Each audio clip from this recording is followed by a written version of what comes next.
Vamos a realizar la prueba de cuarto mes de la materia de inyección a gasolina, en la cual consiste en un video sobre las mediciones de diferentes tipos de sensores y actuadores con la utilización de equipos automotrices de diagnósticos.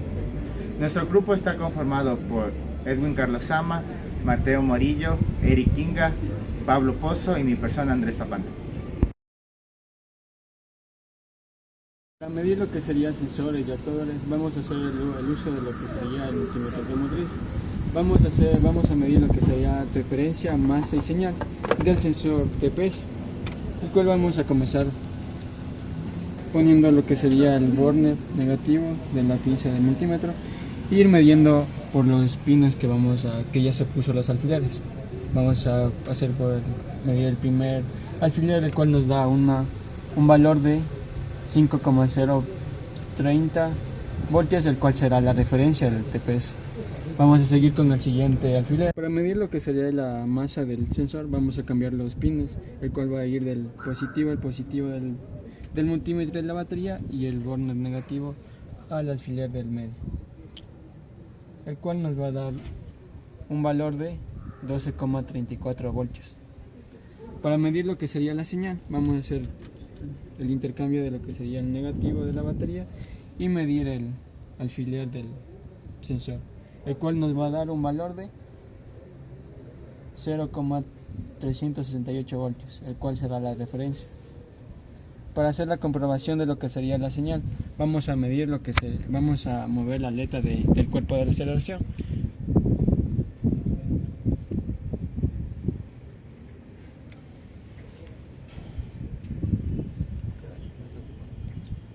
El cual vamos a abrir y se nota el cambio de voltaje, el rango que nos va a dar.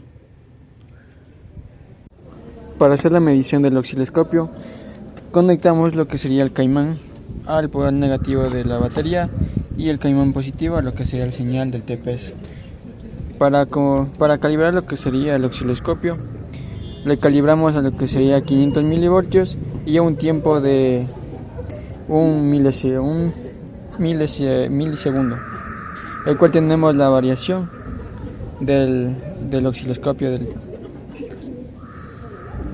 y podemos observar que varía.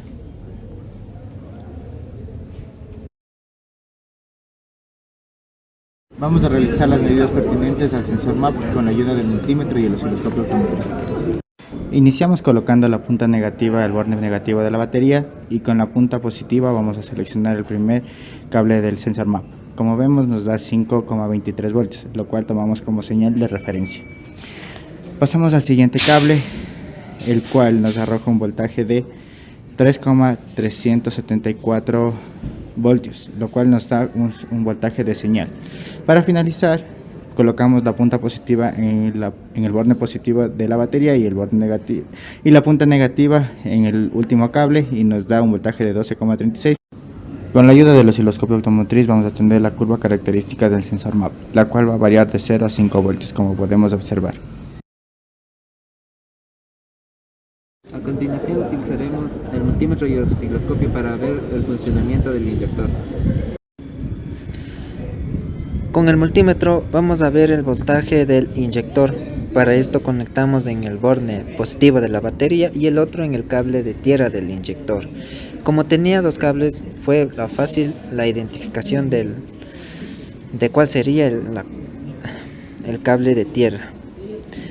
Como se puede observar, tenemos un voltaje negativo de 12,38 que nos indica en el multímetro.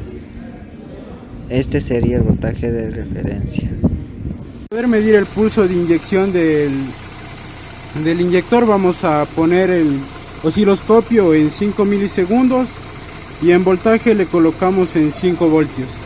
Y colocamos el caimán positivo del osciloscopio a lo que es la señal del inyector y la otra punta hacia un negativo. Y como podemos apreciar, aquí está la gráfica del pulso de inyección.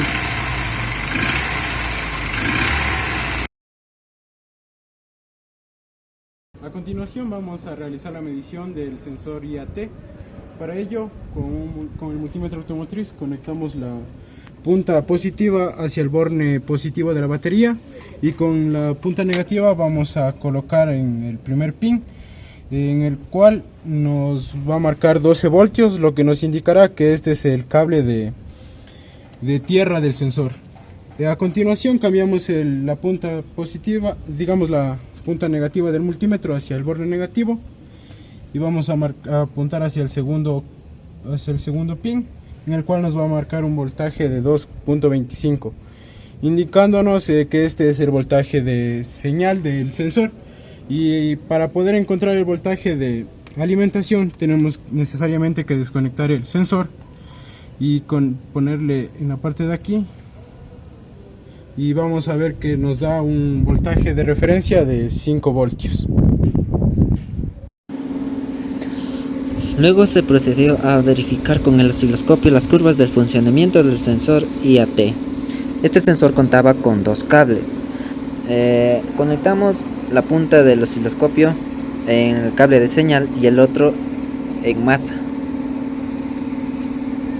Y como se puede observar, estas son las curvas de funcionamiento del sensor IAT.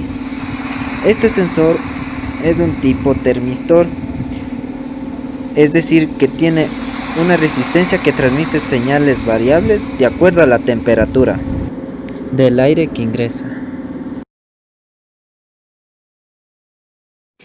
Bueno, en este caso lo que vamos a hacer es ver la identificación de cables de un sensor CMP, que en este caso es de tipo Hall. Encontramos que tiene 3 cables en lo que vendría siendo el terminal. Para identificar necesitamos conectar directamente el cable negativo al borde negativo de la batería y el positivo para la identificación. El multímetro nos muestra un voltaje de 5.11 voltios, lo que significa que este voltaje va a ser de referencia. En el siguiente punto tenemos que es de 0,10, que será un voltaje de tierra, y el siguiente va a ser un voltaje de señal de igual 4,94 voltios.